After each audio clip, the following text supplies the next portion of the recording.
하루는 거래처 사무실에 잠깐 들러 커피 한잔하고 나오는데 스쳐 지나가는 사람 중 어느 사람이 맥도날드에서 햄버거를 포장해서 들고 가는 것이었습니다.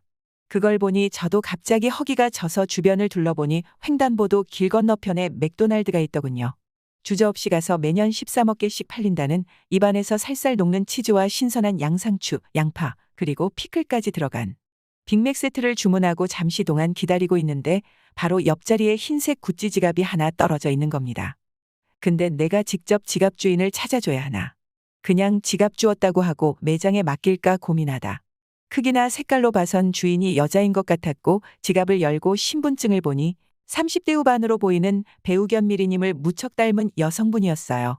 그리고 지갑 속에 있는 명함과 신분증에서 확인한 이름이 같길래 오, 괜찮은데? 이런 게 하늘이 내려다 준 운명 같은 건가 하면서 바로 전화를 걸었죠.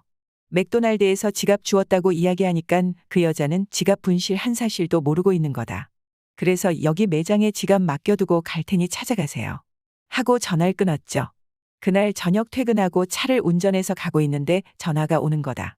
여보세요, 박장수 씨 휴대폰이죠? 네, 그런데요. 여기 고객센터인데 인터넷 가입과 휴대폰 요금 어쩌고 저쩌고 광고 전화였다. 전화를 끊은 지 1분도 채 되지 않았는데 또 한 통의 전화가 걸려오는 것이다. 디딤돌 대출 금리가 어쩌고 저쩌고 광고 전화가 연속해서 와서 무척 짜증스럽다. 나는 신경질적으로 전화를 끊어버리고 폰을 조수석 자리에 던졌다. 그런데 던져진 폰이 차바닥에 굴러떨어지면서 또 다시 벨이 울리는 것이었고 안전벨트를 하고 있던 나는 손이 폰까지 닿지 않아 결국은 도로 가장자리에 차를 세워야 했다. 처음 보는 번호다. 짜증 섞인 목소리로 여보세요. 어디세요? 이봐요. 빨리 대답하세요. 당신 때문에 지금 차까지 세웠단 말이에요. 아, 정말 죄송합니다. 근데 저 지갑 잃어버렸던 사람인데 고맙다는 말 전해드리려고요. 아, 그분이었구나. 난 또 광고 전화인 줄 알고 제가 좀 짜증을 냈죠. 미안하게 됐네요. 혹시 광주 사람이세요? 그건 왜 물어보세요? 고향이 광주이긴 한데. 고향분이시네요. 말투가 저랑 비슷해서 한번 여쭤본 건데. 동양 사람을 만났다고 이렇게나 반가워하다니. 지금은 어디 계세요? 저요, 수원시청 쪽에 있는데요. 말투로 봐선 지금 당장 만나자는 것 같아 나는 잠시 망설였다. 그러나 저녁에 별로 할 일이 없는 나로서는 그렇게 뿌리칠 필요도 없는 것 같았다. 근데 왜 그러세요? 지갑도 찾아주셨으니 그럼 제가 차 한 잔 사드려도 될까요? 괜찮으시다면 제가 수원시청 쪽으로 갈게요. 인연이란 게 이렇게 맺어지는 것일까? 50만 원이 넘는 구찌 지갑을 찾아줬으니 고마워할 만도 했다. 실물을 보진 못했지만 신분증 사진과 목소리로 봐서는 꽤 괜찮을 것 같아 보인다. 좋아요. 이쪽으로 오시면 전화 주세요. 약속 장소에 먼저 도착해 커피를 한잔 하고 있었다. 저기요, 그분 맞으시죠? 휴대폰으로 뉴스를 보고 있는데 낯선 여성의 목소리에 놀라 고개를 돌려보니 어디서 나타났는지 깔끔한 양장 차림의 중년 여인이 미소를 짓고 있길래 나는 얼른 자리에서 일어나 인사를 했다. 저 지갑. 네, 맞습니다. 그럼 아주머니께서? 사진과 다른 모습에 솔직히 조금 실망스러웠다. 실제 이렇게 만나고 보니 40대 초반쯤 되어 보이는 여자였던 것이다. 저녁 식사는 하셨어요? 아니요, 아직 못했어요. 낮에 햄버거 먹은 게 다네요. 어머머, 시간이 몇 시인데. 그럼 식사를 먼저 하셔야겠네요. 그럼 제가 잘 아는 식당이 있는데 그리로 가실래요? 나는 기대에 못 미치는 그녀 모습에 실망을 해버려서 썩 내키는 마음은 아니었지만 이미 엎질러진 무리기에 담을 수도 없고 해서 아주머니가 안내하는 일식집으로 차를 몰았다. 이렇게까지 안 하셔도 되는데. 아니죠. 이렇게 동양 사람을 만난 것도 인연인데 부담 가지지 마세요. 우리는 이렇게 인사를 나누었고 잠시 후에는 주문한 회가 들어왔다. 배가 고팠던 나는 소주 몇 잔과 함께 정신없이 회를 먹었으며 아주머니는 그런 나를 물끄러미 바라보고 있었다.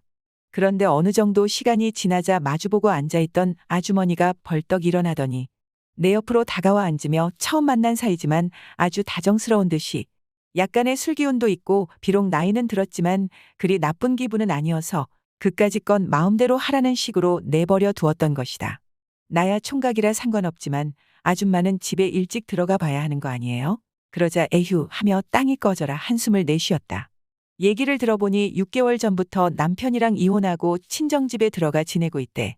그러니까 새벽마다 함께 수영 같이 다니던 동네 후배랑 남편이 눈이 맞아 1년 넘게 바람을 피워오다 들통나자 남편 쪽에서 그만 살자는 식으로 얘기를 해 어쩔 수 없이 이혼을 한 모양이더라고. 그 얘기를 하다 보니까 그 왜 있잖아? 본물이 터지듯이 그동안 속상했던 얘기들을 줄줄이 사탕으로 쏟아내는 거야. 그동안 참 힘들었겠구나란 생각이 들더라고. 그리고 술을 마시며 주저리 수다를 풀기 시작하더라고. 이혼당하고 얼마나 외로웠겠어. 그녀가 측은해서 많은 얘기를 주고받으며 혀를 차기도 하고 박장대소도 해가면서 맞장구를 쳐줬지요. 그랬더니 그 다음부터는 나 심심할 때 자길 부르라는 거야. 언제든지. 그러면서 흐흐, 장수 씨 나 오늘 자기 집에 놀러 가도 돼? 나는 그녀의 말에 고개를 끄덕였다. 솔직히 너무나 적극적이라 한편으로는 무섭기까지 했다. 30대 초반의 미혼남입니다. 지금 회사는 일한 지 약 5년 정도 되었고 대표님과 저까지 포함해 10인으로 구성되어 있으며 직업 특성상 거래처 영업할 일이 많으며 해외 출장, 국내 출장이 잦습니다. 한 달에 2박 3일 4회씩 정도. 일주일에 한 번 정도는 국내 출장을 가고 있습니다. 그리고 2년 사귄 여자친구와 결혼을 전제로 같이 살기로 되어 있어 새 집을 구해 이사를 예정하고 있었죠. 하지만 여자친구는 출장이 잦은 제 직업을 너무나도 싫어했습니다. 처음에 만났을 때 출장이 많은 직업이며 한 달에 서너 번 정도 있다고 말하고 만남을 시작했습니다. 그땐 상관없다고 하더라고요. 하지만 매번 출장이 있을 때마다 싸우는 일이 많았습니다. 그래서 서로 대화를 통해 출장 다녀올 때는 꼭 선물을 사주겠다고 하고 계속 만나고 있던 와중에 이별 통보를 받았죠. 연애를 해도 외로운 날이 너무 많고 서운할 날이 많은데 결혼한 다음에 임신과 출산하면 서운함을 넘어 서러울 것 같다는 게 헤어지자는 이유였죠. 그리고 5살 연상의 돌싱녀를 만나게 된 겁니다. 내가 출장이 잦아도 상관없대요. 기다려 줄 수 있답니다. 솔직히 그녀가 제 이상형은 아니었지만 제 처지를 이해해 주려 하고 맞추려는 모습에 감동을 받아 연인 사이로 발전했죠. 그녀를 2번째 보던 날, 내가 술을 좋아해서 우리는 고깃집으로 가서 삼겹살을 구워 먹었다. 이런저런 얘기를 나누다가 그녀도 술을 어느 정도 마시게 되었다. 그런데 궁금한 것이 있어서 질문을 하나 해도 되냐는 거다. 총각은 허우대 멀쩡해서 만나는 사람도 없어요? 밤 10시가 다 되어 가는데도 여자한테 전화 한 통 안 오길래 그렇게 물어보았단다. 술을 한 잔 들이키며 말을 꺼냈다. 결혼까지 생각하던 여자한테 6개월 전쯤의 차였어요. 지금은 이렇게 솔로로 지내고 있고요. 무슨 팔자가 이런지. 헤어진 이유가 뭐였어요? 제 직업상 출장이 잦은 편인데 대신 돈을 많이 주거든요. 근데 여자친구가 저랑 결혼해서 행복하게 살 자신이 없대요. 아, 그런 이유에서였구나. 그럼 장수 씨는 앞으로 저 같은 여자를 만나야겠는데요. 잠시 할 말을 잃었다. 이게 무슨 소리인가 싶어 물었다. 그건 왜 그런 거죠? 자긴 프리랜서라 전문적으로 하는 일도 있고 꾸준히 운동도 하러 다니며 바쁘게 살다 보니 매일같이 남자한테 만나자고 보채는 일은 없을 거라며. 자기랑 한번 만나보는 건 어떠냐는 식으로 내 앞에서 자꾸 어필하는 거다. 잠시 어색한 분위기를 바꿔보고자 우린 식당을 나와 술도 깰 겸 집 앞 공원 벤치에 앉아 잠시 쉬고 있었는데 그녀가 우리 집을 구경하고 싶단다. 안 돼요. 오늘은 여기까지만 하죠. 그녀는 다소 실망한 표정을 지었다. 왜 그러시죠? 모르겠어요. 여자랑 있는 게 너무 오랜만이라 좀 어색해서요. 호호호 이렇게 숫기 없는 총각은 처음 보네. 생각보다 귀여워. 그렇게 해서 우리의 만남이 시작된 거다. 하지만 그녀의 숨겨진 실체를 알게 되어 지금 뭘 어떻게 해야 될지 모르겠습니다. 가끔씩 싸우기도 하고 화도 낸 적도 있지만 1년간 헤어진다는 생각은 단 한 번도 해본 적이 없습니다. 사실 전 내년쯤엔 프로포즈를 해야지 생각도 하고 있었어요. 그런데 여친이 나이 때문인지 나랑 있을 때 화장에 좀 집착하는 편입니다.